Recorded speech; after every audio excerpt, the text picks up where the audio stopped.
Hey, Pat McCardle back for another episode of Shop Talk, where today it's all about General versus General XP. Stay tuned for more.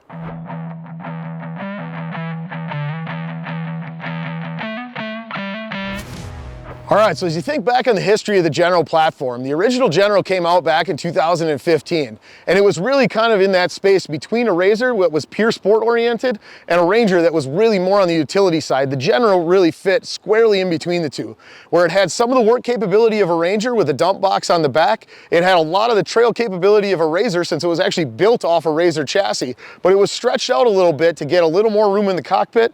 The overall, cab was widened out a little bit to get a little more shoulder space. And there was a lot more creature comfort built in when you think about things like seats and suspension tune. So the original General really built for kind of mid-speed trail comfort, but it offers a great all-around value if you got to do some work around your property, but also want to spend some time on the trails. As you think about General XP, it is really a trail-first type vehicle. So it's got a little more width, it's got more suspension travel, and it's really tuned to keep you comfortable on that trail all day, but still offer the ability to do some work back at the homestead with that cargo box and dump capability in the back end. So with that, let's jump into the General 1000 and show you what that's got to offer. All right, so as we look at this General 1000, this thing's got a heck of a cool style on the front of it that carries all the way across to the back end, and some great features that make this thing very versatile around your property or out on the trail. As we think about it, this one's also got quite a few accessories on it. So as you look, it's got things like wheels and tires, the windshield, the rear panel, the upper doors, the roof, the tree kickers, and even the rhino rack on the back on this one. And all of those accessories will fit any General across the lineup. So whether it's a General 1000 or a General XP, you can bolt a lot of those accessories on any of these models. As we look at the front end, this premium trim actually comes with an upgraded set of shocks. So we've got Fox QS3s on this with 12¼ inches of travel up front. Now the great thing about that, when you think about the comfort of that ride, is that's exactly what a RZR Trail S has that this was built off. But as we come and look at this vehicle, it's actually been stretched a couple inches, and the cockpit's been widened out compared to a RZR to really drive more comfort into this vehicle. Now because of that, it does weigh a little bit more than a RZR, but you get a little more utility out of this machine as well. So you get features in the back like the ability to open the cargo box to load and unload. Right? It's got a 600-pound capacity with a dumping bed, which is super easy to be able to use. And one of the other nice features on this rig, it's got 1,500-pound towing capability with a 2-inch receiver built right in. So you've got the ability to hook that up and tow a small trailer, around the property to be able to do any of the work that you want to do. So as we think about this machine, overall great value for the money, super capable around your place, or if you want to take it out on the trails. And it comes in two different trim levels, both a sport and a premium, where today we've got the premium that's got a few upgrades compared to the sport model. And with that, let's jump over to the General XP and check that one out next. All right, when you look at this vehicle, you obviously see that it's a little bit wider than the standard General 1000. We actually grow the width to 64 inches wide.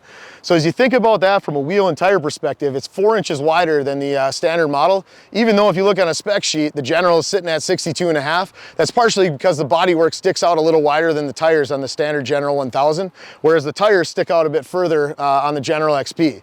Now because of that, it allows us to do a few things. Number one, we get some high clearance lower control arms on here. So you can see right down here, we actually get a wider path of travel to avoid obstacles. So kind of a trail first style of design here. So you don't have to worry about hitting as much like a rock or a stump when you're out trail riding. It also gives us an upgraded suspension. So we get more ground clearance and more travel. So this thing's got 14 inches of travel front and rear, 13.5 inches of ground clearance, which is 1.5 inches more than the General 1000. We also get upgraded shocks with these Walker Evans velocities on here. And the cool thing about those is that you actually get progressive damping up the travel. So super easy to adjust, but it is a really nice shock and spring tune on this model. As we look at the front end, you also see this one ultimate trim that we have here has a built-in bumper and a built-in winch. And this winch actually gets an auto shutoff and the synthetic rope. So you don't have to worry about that thing failing and springing back at you like you might with a steel rope. Now, let's move on to the back of this rig because this is really very similar to the General 1000.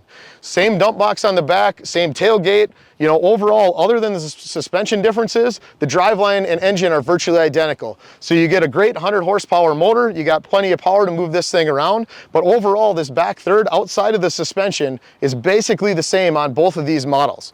Now, we told you that this thing was an upgrade in comfort, especially as we think about it compared to a RZR that it was based off, right?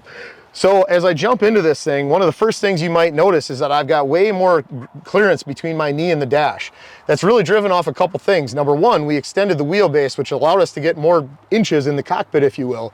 The seat on a General and General XP is also raised up a little bit versus a RZR.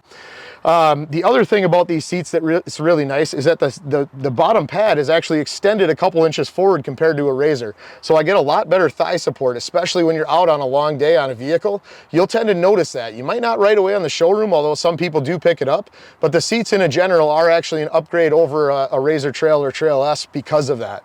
The other thing about the seat positioning is because it's got a wider cockpit, you're not as likely to bang shoulders with the person next to you versus the RZR that's kind of set up for a narrower width.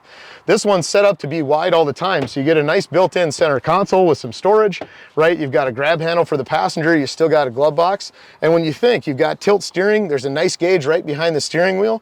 On this Ultimate trim, you also get the 7-inch display powered by Ride Command and factory stage 3 Rockford audio. So when you think, you know, kind of compared to a Ranger, it's really nice because you got bucket seats and it's more sporty compared to a bench.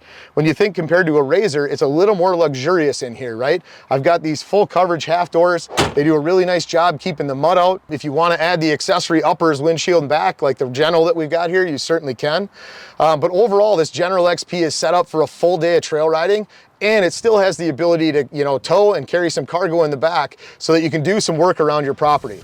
Hey, that's it for this episode of Shop Talk. Make sure you guys like, comment, and subscribe, and let us know what you want to see next time.